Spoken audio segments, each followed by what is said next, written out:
Welcome to Let's Talk with Dr. Robin.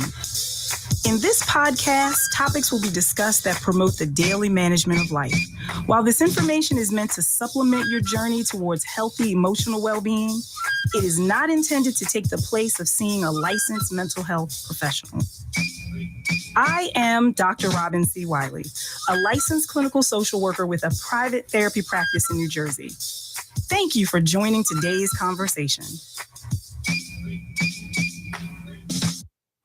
Good morning, everybody. Welcome to Let's Talk with Dr. Robin. I am Dr. Robin, and I am joined today by my producer, Bryce. Hey, Bryce. Hey, what's going on? How are you? I'm good. Let's start with it is hot. It is hot outside. It is hot. I did get like a little mini AC fan here too.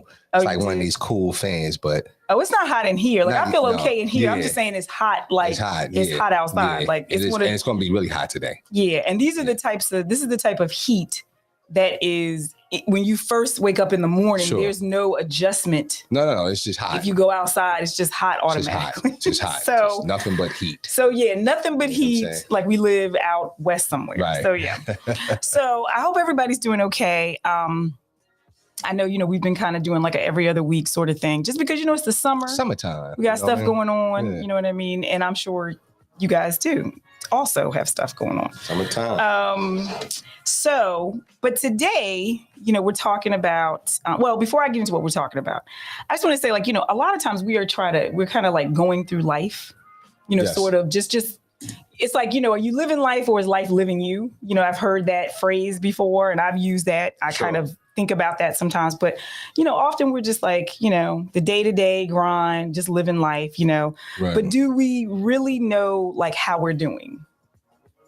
That's interesting. How we're doing, how we're progressing, what areas we might need to work on, all that kind of stuff. So It brought me to like today's topic, which is the importance of checking in. And I believe I mentioned this during our last show where we talked about coping skills. Mm-hmm. So this show with the checking in part, this is a part of a series that we're going to start in the upcoming weeks on lifestyle balance. Okay. So it's a program I created years. I was just looking at it. It's a program I actually created it back in 2002 with a different purpose in mind. I was working with a different demographic, a different population of folks. Sure. And it was about balancing, sort of where they have been, the demands of life versus where they're trying to go.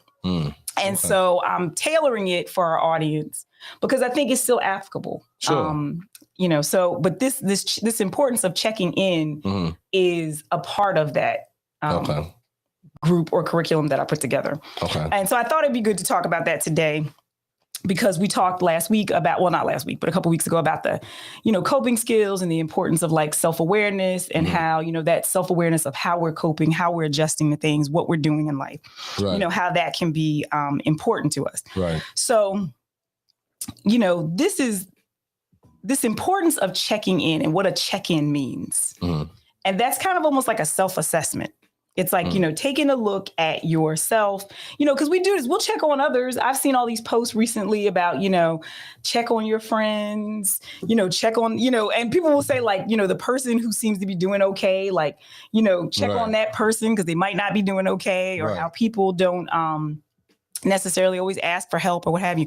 But this is more about checking on ourselves. You know what I mean? Are we doing a check-in for us? So, it's kind of like that, taking the time to sit and really assess, like, how we're doing, where we're going, and how will we get there? Okay. I feel like, it's very deep. Bryce, I feel like you're pondering a lot. No, I am, because, it's like becoming self-aware. Right. It's like you're doing like a self-awareness test, but it's like, how do you even know? Well, obviously, I guess you gotta listen to your intuition that tells you that maybe there's something a little off or something. Well, but that's the thing, though. Our intuition we don't always listen to our intuition. So that would be the issue. So this is a very intentional activity. This is a very intentional thing of saying, okay, you know what? let me just take a moment to just check in and see how I'm doing. Right. You know what I mean? Right. Like, it's as if you're like the person asking another person outside of yourself, asking yourself the question. Right. I got you. So, and I mean, I do this on occasion with clients, just kind of, and we do this in our practice in therapy. We do this, we check in, we see where people are in regards to goals, that kind of stuff. Mm-hmm. But I want to kind of walk the audience through, what this might look like. Okay. Because it is important. And then let me just say, self-awareness is important, but self-awareness is not enough. Right. Just being aware of something is not really everything. The totality of the situation, the answer. Right. The answer a lot of times lies in, well, if you're aware of something, what's the action you're going to take to either continue that, alleviate it, delete it from your life, whatever, you know what I mean? Whatever the case may be. So, the check-in rather could be, taking a look at various areas of our lives, whether it's we've talked about like these various big picture areas within our lives, like whether it's the emotional side, whether it's relationships, where it could be finances, it could be your support systems, it could be about your career, that type of thing.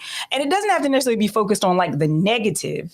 Right. You know what I mean? I always say like start with the positive. When we get into like some questions to ask ourselves, to just check in to see like where we are. But it's that idea that, we're trying to grow. We're trying to, we're never really like at our, I guess, our, I guess you could say like the apex or whatever, but we're never really like totally like done with growth. Right. I think when you're done with growth is when you're like, I don't know, maybe like 100 and you're like, yeah. Or maybe I mean, when you take it's almost like when you take your last breath, you're done with growth. Yeah. I think that's it. Yeah, right. And so I think if we, and I know that may sound, hopefully that doesn't sound morbid to people, but I think, the reality is that, everybody, we all have opportunities to learn things. We all have opportunities for growth if we take those moments. Right. And the check-in can give that opportunity, possibly. Right. So some questions to ask ourselves. I always say, start with the positive. So like maybe taking a time, you can take a time period in your life and you look at like what positive events have happened, for me in the last like 1, 2, 3 to 6 months or whatever. Like, what are the positive things that have gone on? Because we do want to have, like some gratefulness, like, some gratitude moments here, because it's very easy to hone in on what's not working, what I'm not doing well, what's missing out of my life. It's very easy to get focused on that. Right. But that doesn't really, that doesn't bring us a lot of joy. No, it doesn't. It actually brings more things to, it can overwhelm you. It can be overwhelming if you're like, oh, I'm not doing this. I'm not accomplishing it. Right. So so we want to start with what is happening that's going well. Sure. You know what I mean? And to acknowledge that, because trust me, there's something that's going well. Right. Even if it's just that, well, you know what? It's a small thing. It's something. But that's still something. Right. So the next thing is looking at what events, and I say events, that's kind of like just a broad way of saying like any situation, circumstances, whatever, that didn't quite work out the way you wanted, or you would like to be different in your life. So things that aren't quite working the way you thought they would, or just situations that you would want to be different. Right. So, and that, yeah. Mm-hmm. And coming to the resolution of that, I think too, right? Because this is not just a sit down with a piece of paper and like. But sometimes this does require some thought because acknowledging for ourselves, like, wait a minute, this is something that's not really working, right? Or it could be a little different, or I want it to be different, or I want it to manifest. Excuse me, I want it to manifest in my life differently, right? That's going to require some thought, some reflection. Sure. But I want us to remember that, to focus on ourselves and not others. Okay. So remember, this is about us. This is not about the people around us. And so the only thing, so focusing on what you can control, what you have control over, which is, your behaviors, just your behaviors, your actions, your responses. Right. You know what I mean? Not, I want this person to do X, Y, and Z, or I want this situation to be different. It's what can we do? What do we need to do differently? So that's where the focus needs to be. Right.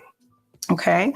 Another question to ask is to take a look and ask what you would really need to do to make those changes. Like if changes are necessary, what actions do you need to take?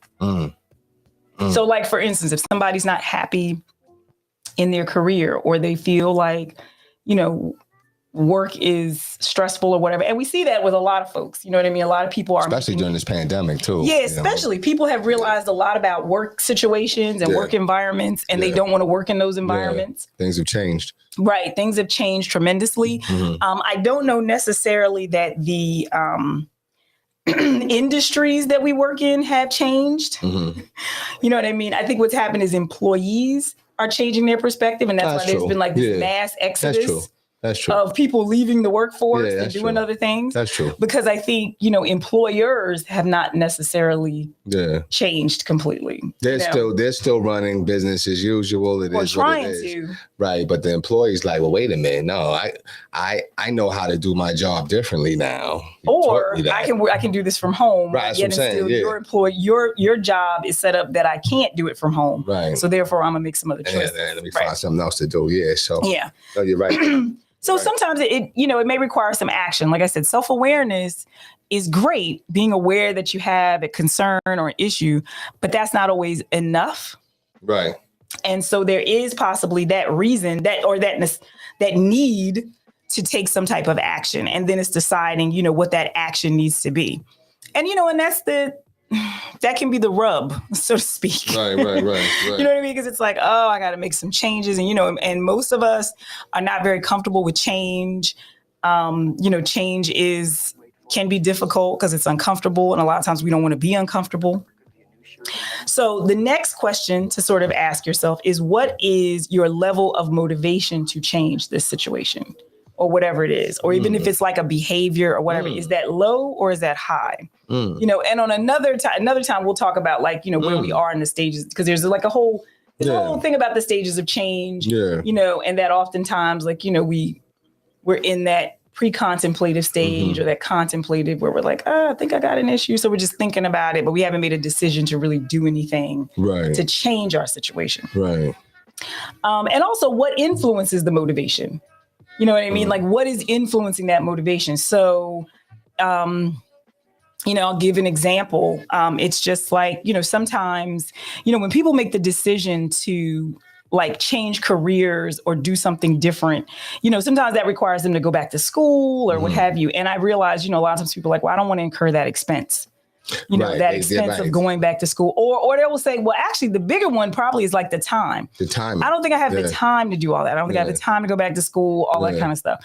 And I always say, and this is just me, but I'm like, eternal student. So, but my thing is, but I'm like, the time is going, whether you make time is passing, whether you're doing it or not. Do it or not. And then, and the main thing is that people find time to do the things that they want to do. Right. So if you really want to do it bad enough, then you'll do it. And sometimes we have to look at the bigger picture. Like, what's the outcome? What's going to be on the other side of this that I'm trying to do? Yeah. So if it's what's going to be on the other side is going to be beneficial to me in the long run, we have to put that time in on the front end to do. Yeah, absolutely. To be, right. Like most of us in our careers, we weren't always at the level that we're at now. Sure. So we had to work to get there. I mean, anybody, and that's a lot of times, we usually see people's like end story, but we don't see the journey. Right. And we don't always acknowledge the journey. Right.